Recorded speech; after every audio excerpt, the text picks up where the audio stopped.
friends. I'm your host, Lacey Lovebug. Today is an exciting day because not only is this our very first episode, but it is also that time of year we celebrate the really special people in our lives by giving them loads of chocolate and mushy-gushy cards. Thank you, Hallmark. I'm joined today by our co-host, Mandy Spottingulp. Hello! And our special guest is Maude Rayford. Say hello, Maude. Hello, Maude. Oh, we've got a cheeky one. Thanks for having me. Well, thank you for joining us on this very special episode. Well, I'll admit I was a little surprised considering I am single and this is a love show. But then Lacey told me that the theme was Galentines and I thought I could get behind that. Yeah, and a little background for our viewers. 2 out of the 3 of us are single. That's right. Although I am the love bug, I am also a single aunt living my best life, and I love talking about love. I'm actually married, and I'm also very excited to celebrate love. But there's a lot of different kinds of love to talk about, isn't there? There sure are, but before we get too deep into that, I wanted to start our episode off with a Bible verse. There are a lot of Bible verses about love, and I thought they could inspire us in our discussion today. Mandy, would you mind reading the verse I picked out? Of course. John 15:12-13. My command is this, love each other as I have loved you. Greater love has no one than this, to lay down one's life for one's friends.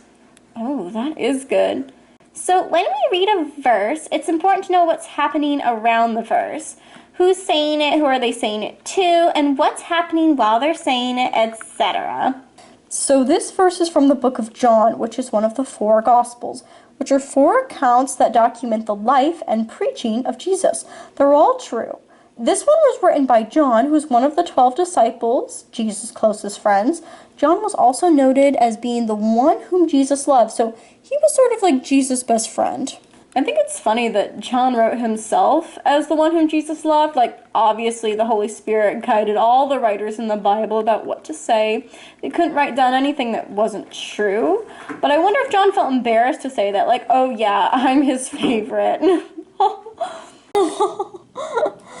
So in this part, Jesus is talking a lot about love, especially love from the Father. Before this, he talks about how he is in God's love and how if the disciples are loved by Jesus, they are also loved by God the Father. Same for us. But he's also talking about how if you reject Jesus, you're rejecting the Father. It goes both ways. And then how do we show Jesus that we love him? They say imitation is the greatest form of flattery. I think that's true for Jesus. We show our love for him by imitating him. In this particular verse, I think it means loving others in a sacrificial way. At least that's what I'm getting. That's a hard challenge. I mean, are you willing to die for those you love? Extra hard when we think about how we're supposed to love everybody, even our enemies. Yeah, just like Jesus. I mean, he died so everyone could have a chance to go to heaven. He sacrificed himself for every individual person, but most people still reject that and continue to be his enemy. Oh, we've gotten really deep. So we've got to be willing to die for those we love, even if they don't feel the same way. Well, it depends on the situation, too. I don't think Jesus is saying, be a doormat, but there's a very outrageous love he wants us to have, just absolutely overflowing with sacrificial love. I think of the verse where he talks about how by showing love and kindness to your enemies, you dump hot coals onto their head. It's helped me a lot deal with a lot of jerk bosses. Ooh, hot coals. Yeah, I think it's the idea that even though someone doesn't deserve it, you're showing them love and kindness like Jesus did for us. I'm not a good person at heart. Oh, the truth comes out. Real talk, though, I think we all are. I'm way selfish, and I've got more pride than Mr. Darcy, but Jesus still showed me kindness and saved my soul. So I'm trying to emulate that to others so they can see his love in me. But when I'm really mad at someone, it's helpful to remember that kindness is like hot coals on their head. How is kindness like hot coals on their head, do you think? I think it's like if they're in the wrong, deep down they probably know they're wrong. So if you keep being upright and treating them with respect and kindness, it will lead them up inside, even if they don't show it. Plus, it keeps you in the right. Oh, that too. If I get nasty to match them, I'm just fighting fire with fire, and I might sin, and I'm still responsible for my own actions, even if it was provoked. Not effective. Doesn't mean I still don't fly off the handle sometimes, but I try not to. Okay, so back to the topic of Valentine's Day. Oh, right. So what do you guys typically do on Valentine's Day? And if you've had a boyfriend during that time, what kind of things do you do differently? Mandy, obviously you do have a husband. I do? Yes, I do. His name is Gerald, love of my life. Mandy and Gerald, I love that. So what do Mandy and Gerald do for Valentine's Day? Well, it changes every year. Sometimes we go out, sometimes we watch a movie. We've gotten each other like little gifts, and a lot of things have changed. And now that we've been married for 15 years and we have our daughter Emily, so a lot of times we don't sit down alone. You know, we have her there with us to celebrate. But Gerald always gets me flowers. Aww. He loves getting me flowers, and I love receiving them. That's so sweet. But I also do a Galentines party for the girls in our youth group. I invite them over and we watch Sense and Sensibility and do some karaoke. I usually do a little small group discussion kind of thing, and I try to talk with the girls about, you know, dating, and kind of talk with them too about, like, not stressing about dating. Ooh, preach it, sister. Well, you know, when you're young and some of the girls do have boyfriends, and that can make some of the other girls feel left out. They think that they need to find a guy too, so I try to tell them not to worry about that kind of thing. If you like a boy and he likes you and you're both at a point where you can balance a relationship, that's one thing.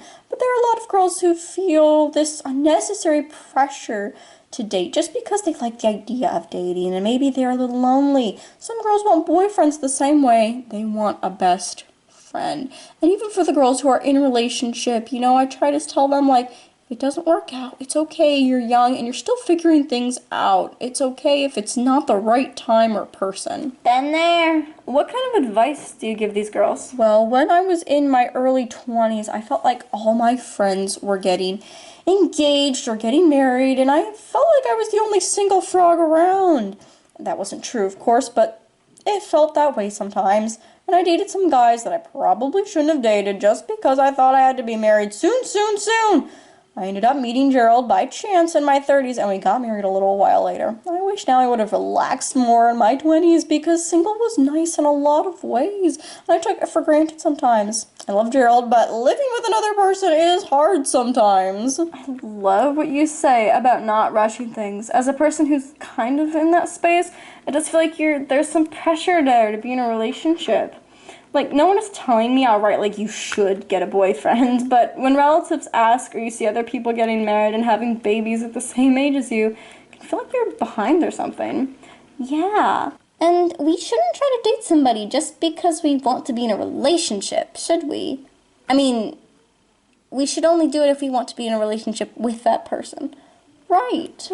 We should do it because we actually like the person. Oh, you girls got it. So what about you, Lovebug? Have you had any boyfriends? One, plus a few dates. The guys were super nice, actually. We just never clicked. Yeah, I've had a few boyfriends. Longest I dated was a few months. Most were a couple weeks. I've had some that were meh, but the one I dated the longest I stayed with because he was such a kind person. Like, he was a handsome lion and sweet and all those good things. Not to toot my own horn, but I was pretty nice too. I thought we were a good match. I have a hard time believing that. Oh ho! JK! For the record, JK. We had Valentines together, and it was so nice. He made this great dinner, and I got to give him all these chocolates, but we never really could talk with one another. Like, we tried, but we didn't ever seem to have enough common ground to really get going, so it was just these two awkward people making small talk. For months, he said. We were both trying to be nice, and we kind of felt this pressure to keep dating because there wasn't, like, an issue, you know? Like, we never argued or anything. Because you never talked. I mean, yeah, probably. Finally, we just sat down and admitted we weren't clicking and stopped dating. Really easy breakup, actually, but Only it was kind of hard to be single again, and, like, I didn't have an immediate +1 for a wedding, you know? Oh, I never thought of that. So what do you do for Valentine's Day now that you're single, Maude? Not much, but I will reach out to people I love, like friends and family, and let them know that I love them. Valentine's Day is about romantic love, but it's also a good time to reach out to everyone you love, especially those friends who are also single. That's a great idea. Like, of course, if you're in a romantic relationship, then it's amazing to have a day to celebrate that person. But for those of us who aren't, we can remind each other that love is still there. It's just different. Friendships are extremely important. I rely on my friends just as much as I rely on my husband. Right, and marriage isn't for everyone. Like, I would love to get married someday, but I'm also really happy with being single. I can focus on my career, myself, and my relationship with God, and my family, and my friends. And Valentine's Day is a good time to encourage other people who are maybe feeling a little left out. Thinking about the verse we talked about at the beginning, Jesus said that to his friends. He never had a romantic relationship, but he loved a lot of people in his life. Because there is so much love in friendships, too. Yeah, we gotta love our friends. Jesus said it. So what do you do on Valentine's Day, Lacey? To be perfectly honest, I don't do anything. That's kind of why I asked you guys. I wanted to get ideas. Very valid. I mean, sometimes I buy candy afterwards because it all goes on sale, but, you know, I'll start texting my friends now instead of just eating sour gummies until I barf. Yeah, text me next time so I can mooch off your sour gummies. Galentines, baby! Galentines! Before we go, I actually have one more question for Mandy. Ooh, yes. So, Mandy, for us single girls here who would like to be in a relationship someday, if that's in God's plan, what are some things we can do now? Is there anything?